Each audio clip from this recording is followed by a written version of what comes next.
welcome back to my channel. So today I have this makeup look to show you. It's kind of like an industrial feel look. You'll see why I'm calling it that later. But anyways, yeah, I really like this look. I feel really comfortable. This is like my true form, I'm not gonna lie. So yeah, let's get right into this video. But also don't forget you can subscribe. I know, I had to say it. Okay, let's start with primer. So I'm going to prime using the Stique Mattifying Balm. And I'm not going to lie to you, I really don't feel like it's that mattifying, which is good for me because I have dry skin. So I really didn't want it to be mattifying, so it worked out. But don't buy this if you think it's going to be really mattifying because it's not for me. Anyways, moving on to foundation, I'm going to use the Giorgio Armani Luminous Silk in the shade 4.5. I'm applying it with a brush. This is from MicaelaKBeauty, and after I apply it with the brush, I'm going to go in with a beauty blender just to blend out all the seams. Sometimes brushes can leave some brush strokes or this and that, so I like to just make sure it's all really smooth. Then I'm going to conceal using the Maybelline Fit in the shade 15, and I'm going to put it on my nose, my under eyes, my chin, and my forehead to add some balance. If I just put it on my under eyes, it will look a little too light, so that's why I put it on my chin and my forehead as well.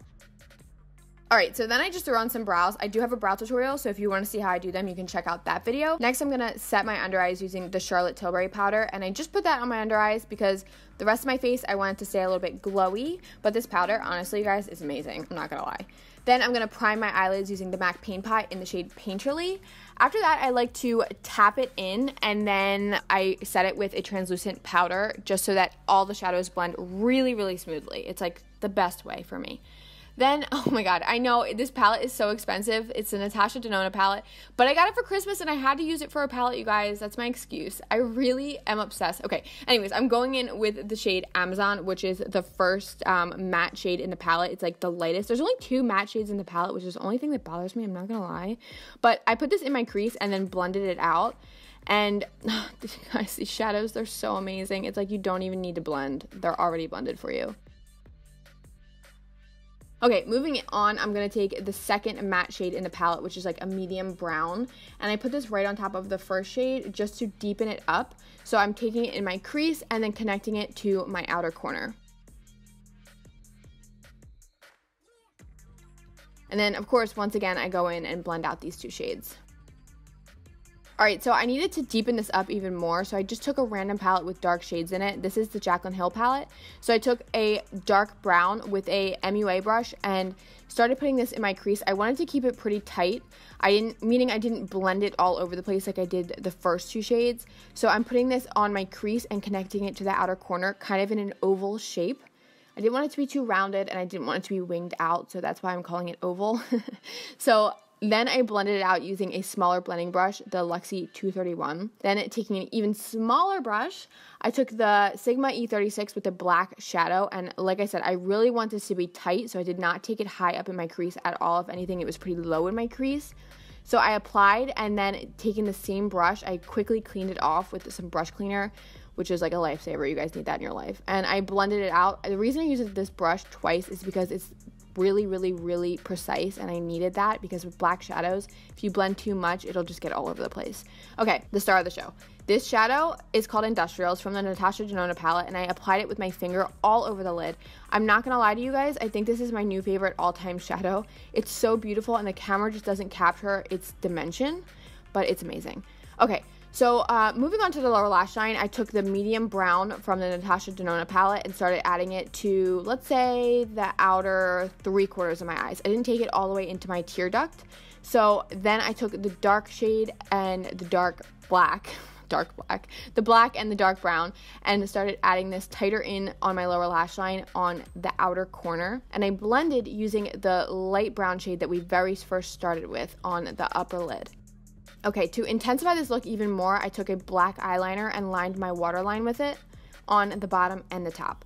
So then I threw on some lashes. These are the Katie lashes from Worldwide Lashes. These are so beautiful. I just recently started using these ones. I love them. Okay, so now time to sculpt a little bit. I'm going to take the Tarteist Pro Glow palette, and I used the matte bronzing shade in this and put this on my cheekbones as if I was contouring, and my forehead to just add a little bit of warmth up there. And I also added it on my chin just to make sure everything flowed really nicely. All right, now for time for highlighter. Guys, I don't know why I have such a hard time opening this thing, but it's the Fenty Beauty Killowatt highlighter, and I took the shade Lightning Dust, which is the lighter one in the palette. Honestly, it still has a big bang to it. I don't know why people say it doesn't, because look at that. Then taking the Fire Crystal shade, I put it in my inner corner for a pop, and I really like when my highlight and my inner corner go together, so I like that a lot. Okay, moving on to blush, I use the Physicians Formula Plum Rose, the Butter Blush. This blush is one of my all-time favorites. It's so subtle. Now for lips, this, I feel like I keep saying everything is my favorite, but this honestly is one of my favorite lipstick shades ever. It's Kat Von D Everlasting Liquid Lipstick in the shade Bow and Arrow. I feel like it goes with so much, especially with my skin tone. It's not quite a nude for me, but it's just a little bit darker than a nude. So yeah. Anyways, I set my face using this Pixie Sprite. You guys, it sprayed like a water gun onto my face. I'm never using this again. I swear, I must have a defective one because other people use this and like it, but it legit was like a water gun, just like one solid spray. So anyway, I beauty blended that out and then acted like it didn't happen.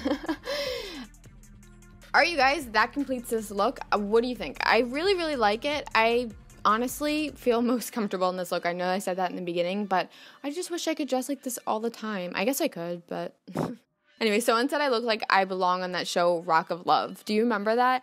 Oh my God, I used to watch that all of the time. So funny, good times. Anyways, that's the video. I hope you guys enjoyed. Don't forget you can follow me on my other social medias. I'll have all of them linked down below. Also, you can obviously subscribe to this channel, which I really would appreciate.